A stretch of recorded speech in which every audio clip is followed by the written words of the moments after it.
ఇవాళ మనం సాధనా ప్రపంచం కోసం చెప్పుకునే విద్య దేవతా వశీకరణ అంజనం. ఈ అంజనాన్ని ఎవరైతే తయారు చేసుకుంటారో వారికి ఈ అంజనం పెట్టుకోగానే అగోచరంగా ఉన్నటువంటి దేవతలు కావచ్చు, యక్షులు కావచ్చు, ఋషులు కావచ్చు, ఇంకా మానవుని కంటికి కనపడినట్టు అనేక క్రియేచర్స్, అనేక వింత జీవులు అన్నిటిని కూడా దర్శనం అవుతాయని, అది కూడా మంత్ర నిర్మితమైనటువంటి ఈ అంజనాన్ని తయారు చేసుకున్న వ్యక్తి కళ్ళ కింద కాటుకుగా పెట్టుకోవాలి. అన్నిటికంటే ముందు ఈ అంజనానికి ఉన్నటువంటి మంత్రాన్ని 5 లక్షల జపించుకొని జపసిద్ధి పొంది ఉండాలి. మంత్రసిద్ధి తప్పకుండా పొందాలి. అంజనానికి కావాల్సిన మూలికలు చెబుతున్నాను, వినండి. దేవదారు కాయల నుంచి తీసినటువంటి తైలం సొంతగా తయారు చేసి పెట్టుకోవాలి. అలాగే ఎర్రని ఊడుగా చెట్టు నుంచి తీసిన కాయలతో తైలాన్ని సొంతగా తయారు చేసుకోవాలి. గుర్తుపెట్టుకోండి, ఈ 2 తైలాన్ని మీ సొంతగా తయారు చేసుకోండి. ఇక మూలికలు చెప్తున్నాను.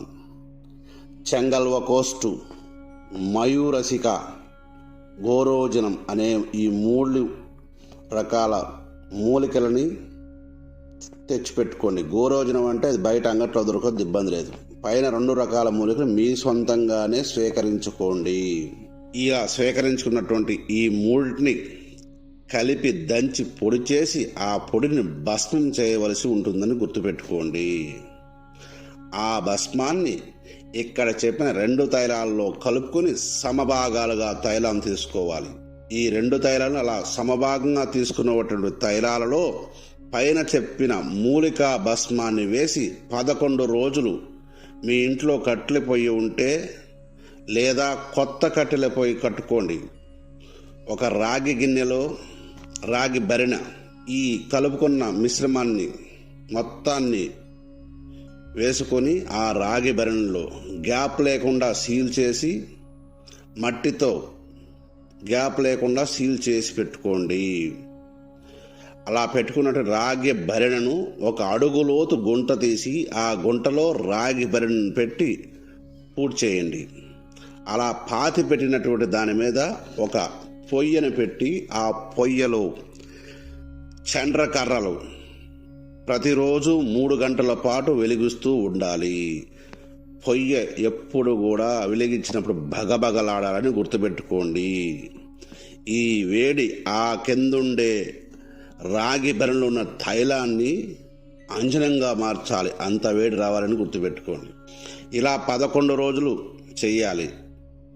ఈ 11 రోజులు పూర్తయిన తర్వాత ఆ నేలను బాగా చల్లారిన తర్వాత, మీరు చల్లార్చకూడదు నీళ్లు పోసి అని గుర్తుపెట్టుకోండి.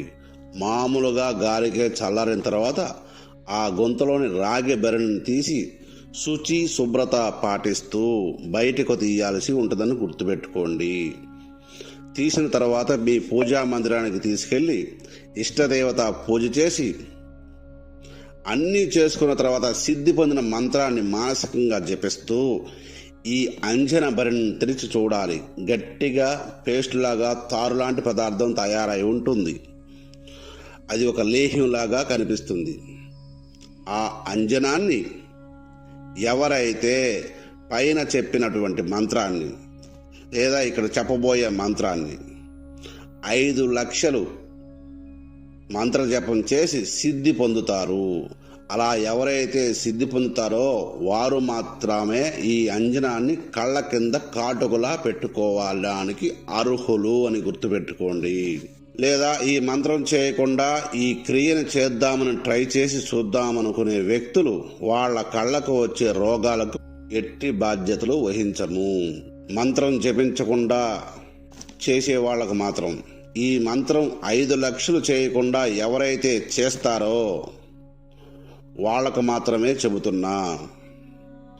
మంత్రం చేసి సిద్ధి పొందిన వాళ్ళకి దివ్యంగా ఈ అంజనాన్ని కంటి కింద భాగంలో, కంటి లోపల కాదు బయట కాటుకలాగా ధరించి 33 సార్లు మీరు మంత్రజపం చేసి సిద్ధి పొందినటువంటి మంత్రాన్ని అభిమంత్రించగా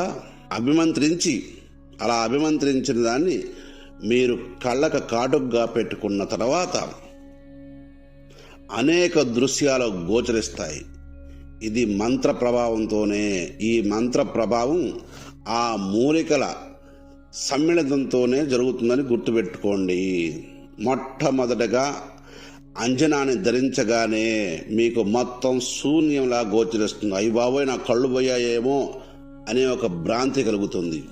ఆ తర్వాత కొంత సమయానికి 5-6 నిమిషాల సమయానికి దివ్యమైనటువంటి లోకాలు, దివ్యమైన కాంతి నీకు చూపిస్తుంది ఈ అంజనం. ఈ అంజనం సర్వదేవత దర్శన అంజనం అని గుర్తుపెట్టుకోండి. మీరు ఆ దేవతలను చూడొచ్చు. ప్రకృతిలో ఉండే యక్ష, కిన్నెర, కింపురుషాది దేవతలను చూడొచ్చు. ఏవైతే ప్రకృతిలో మిళితమైన దేవతలు ఉంటాయో వాటిని మాత్రమే ఈ అంజనానికి కనిపిస్తారు. మూల దేవతలు కాదని గుర్తుపెట్టుకోండి. ఈ అంజనం ఎవరైతే సిద్ధించుకుంటారో వారు చాలా గొప్ప జీవితాన్ని గడపగలని శాస్త్రం చెబుతుంది. ఖచ్చితంగా గొప్ప జీవితాన్ని గడుపుతారు కూడా. ఈ అంజనాన్ని తయారు చేయడం, ఈ మంత్రం జపించడం అనేది సింపుల్గా అయిపోదు, కష్టసాధ్యం అని గుర్తుపెట్టుకోండి. ఈ మంత్రంకు ఉన్నటువంటి నియమాలు ఖచ్చితంగా పాటిస్తూ చేయవలసి ఉంటుంది. ఇక్కడ మంత్రాన్ని చెబుతున్నాను, వినండి.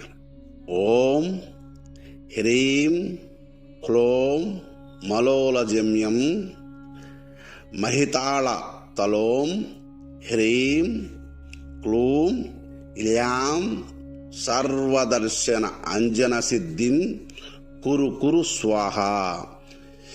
ఈ మంత్రసిద్ధికి ఖచ్చితంగా 5 లక్షల జపం ఖచ్చితంగా చేయాల్సిందే.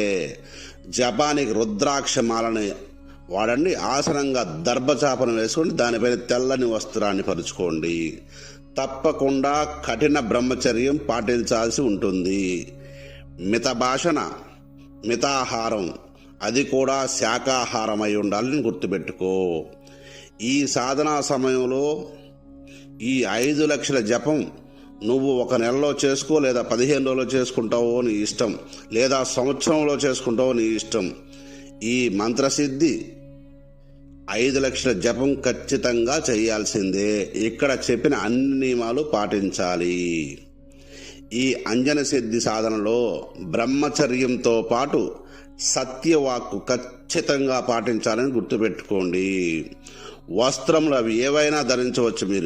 మీకు కంఫర్ట్గా ఉన్న బట్టలు వేసుకోండి. ఇది ఏ రంగైనా పర్వాలేదు. ఇది అత్యంత శక్తివంతమైనది అంజనం.